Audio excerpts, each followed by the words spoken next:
Armed, dangerous, and on the run. A manhunt happening right now for the man authorities say killed a pastor and two mothers in cold blood. Good evening, everyone. I'm Jamison Euler. And I'm Linda Hurtado. Wendy has the night off. A massive manhunt continues tonight for a man deputies believe is behind the killing spree in Manatee County. Well, tonight we're learning new details about the three people killed. We're taking action with team coverage reporters at both Bradenton crime scenes. Let's start off with Alex Hobson. She joins us live with the very latest where those two women were discovered. Alex? And you can see the crime scene tape here is still up. We've been here for more than 7 hours watching detectives go up and down this street trying to track the man they believe murdered 3 people and tonight's considered armed and dangerous. My wife called me and said, I think something's really bad gone down. But until tonight, Ralph Falaise had no idea just how bad. The Manatee County Sheriff's Office just revealing a few hours ago that his ex-sister-in-law, Denise Potter, was murdered. One of 3 victims tragically killed, deputies believe, by this man, 33-year-old Andres Avalos, also known as Andy. It stemmed from what we believe was domestic.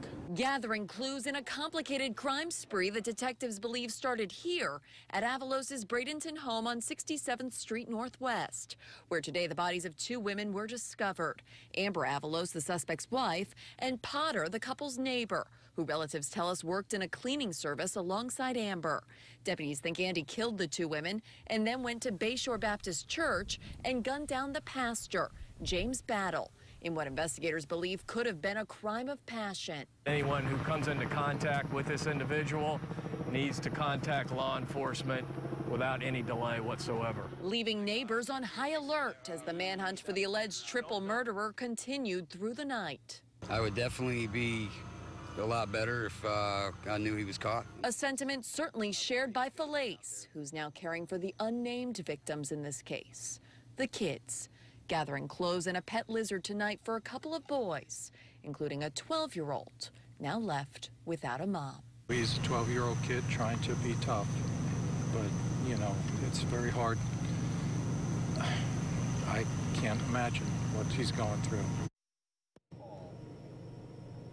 The suspect and his now deceased wife, we're told, also had a total of 6 children who fortunately are safe and in protective custody tonight as deputies continue to search for Avalos, who was last seen driving a 2003 Chevy Suburban. Reporting live in Bradenton, I'm Alex Hobson, ABC Action News. Alex, thank you. We continue our team coverage now where Edward Lawrence is outside the church where members are now reacting to this chilling news. Edward, what have you learned about what happened there earlier today? In fact, the pastor's wife told sheriff's detectives that she was in the office when Andy Avalos walked in. Now, that office is about 3/4 of the way down this hallway here, just past flowers that were left on the floor at the worship hall. Investigators believe that he then took the pastor outside into a courtyard, facing him, and shot him. Church members prayed in the darkness after Manatee County Sheriff's detectives finished their work here.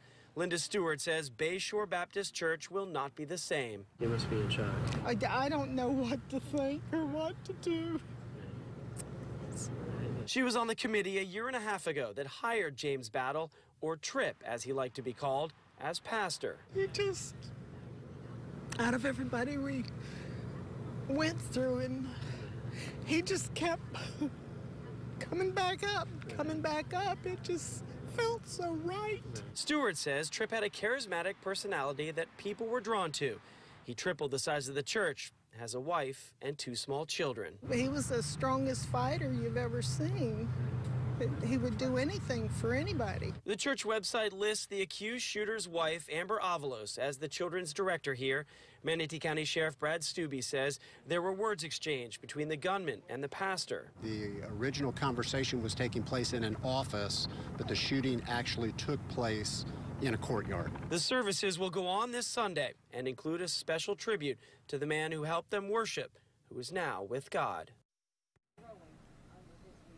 And some of the church members were here just before the shooting happened. They actually left minutes before that shooting happened. They were here decorating the church for Christmas. Reporting live in Bradenton, Edward Lawrence, ABC Action News. Thank you, Edward. We're digging deeper into the past of Andy Avalos as authorities continue this manhunt. He and his family used to live in a home on 2nd Avenue Drive Northwest with his parents. Neighbors telling us they heard Andy yelling a lot before the family moved out about 7 months ago. But the new tenants met the family several times and tell us that the Avaloses made adjustments to fit their large family in that house. The kids were living in the garage. I don't know. I mean, they had it set up for living quarters in the garage. You know, sofa, beds, TV. You know, there was just a lot of people living in the house. Avalos is still on the run tonight and considered armed and dangerous. Authorities say if you see him, to call 911 immediately.